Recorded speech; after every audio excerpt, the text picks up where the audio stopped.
Greetings, everyone, and welcome to Chapter 14. We're going to be discussing items here that you've probably been exposed to, but don't realize or didn't realize that there were terms that were actually used to call these things.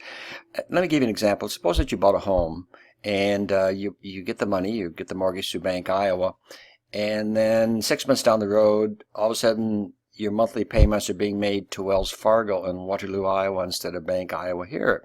What happened? Well, basically the Bank Iowa had the right to receive monthly payments from me, and they actually sold that right to receive it to a different bank, to Wells Fargo. The reason they do that, of course, is they get the money now, not as much, of course, but they would get the money now, and the responsibility then for me as the obligor would be to make payments to Wells Fargo instead. Generally speaking, all rights can be assigned unless there's a statute that prohibits it specifically. The contract would be for personal services is the second one. For example, I have a contract with NICC to teach. NICC could not all of a sudden notify me and said, well, you're not going to be teaching for us. We sold the right to the contract to Hawkeye Community College in Waterloo, Iowa. Well, they can't do that.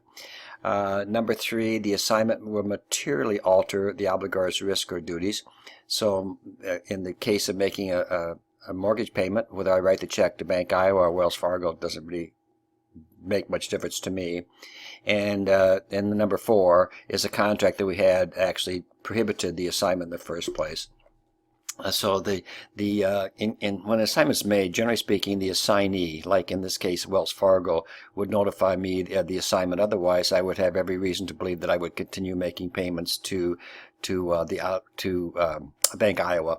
And your text will talk about what happens if that happens to be the case.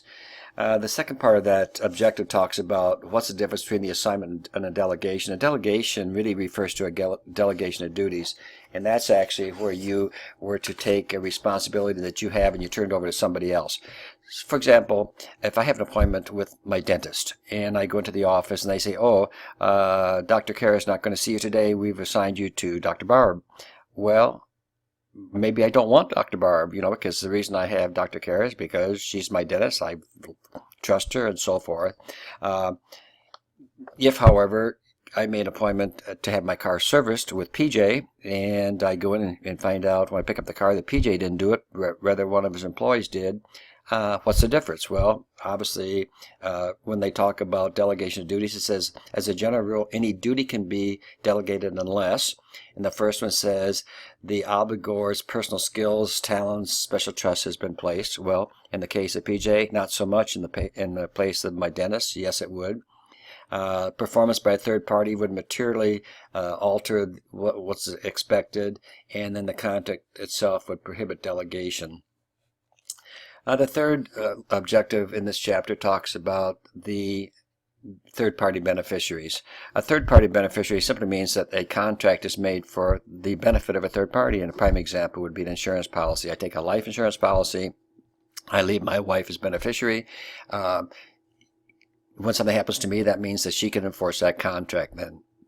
Incidental beneficiary would be, for example, would be our children. The insurance policy was for my wife. She's still alive when I die, so she can enforce it. My children, of course, will benefit from it because their mother has more money and maybe she can give them some or whatever. But they can't enforce a contract. Only she can do it. The fourth objective talks about how are most contracts discharged. Well, you'll think when we cover the next chapter that most people breach contracts. Well, in reality, most people actually perform what they say they will do. So the most common ways in which contracts are discharged are by people simply do what they say. The text talks about other ones that may be by agreement, for example, and under agreement, there are actually three types of ways in which a contract can be discharged. The first one is by rescission, which means if I have a contract to somebody and we both decide, we don't want to do that, either one of us, so we simply say, okay, let's take it back, cancel it, that's rescission. Novation is where you actually have a new party that is substituted in the contract. So in the case of the teaching, if the college would agree, instead of me taking on the responsibility, I have one of my friends, Tammy, for example, take over my job. As long as the school would agree to it, that would be by novation.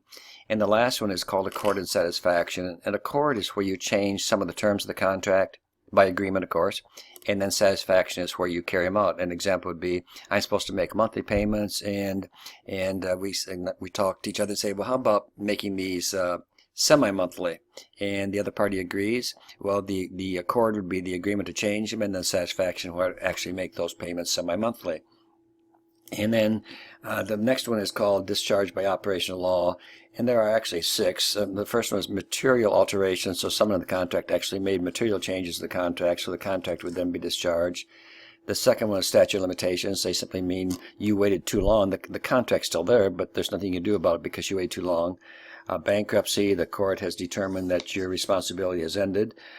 Impossibility of performance basically means, and these get pretty specific in the next chapter, but impossibility of performance means specifically that basically nobody could fulfill the terms of the contract. And the last 2, impracticability and frustration, these 2 are kind of related. Actually, the difference between them really is commercial impracticability simply means that it has become too costly. Both of these have to take place unforeseen at the time the contract was made by either party. But something's happened, and it's become so expensive that it becomes impractical to carry it out. The courts will probably allow that contract to be discharged. And the last one is sue. The frustration of purpose typically involves an event that decreases the value of what the party receives under the contract itself. And then the last objective is, when is a breach considered material? Well, material means that it's substantial. It has a lot of value to it. And what effect does that have on your obligation? Well, if there is a material breach, that simply means you don't have to do anything. You're done. Of course, you can still turn around and sue for damages. But if the breach is minor, in other words, not material, then it's a little bit different. The breaching party for this minor breach should be given a chance to make that correction. You would be excused from doing anything until that correction is made, but then once the correction is made, then you would perform as you have already agreed on. Okay, that's the extent of Chapter 14, and good luck, and we'll see you in Chapter 15.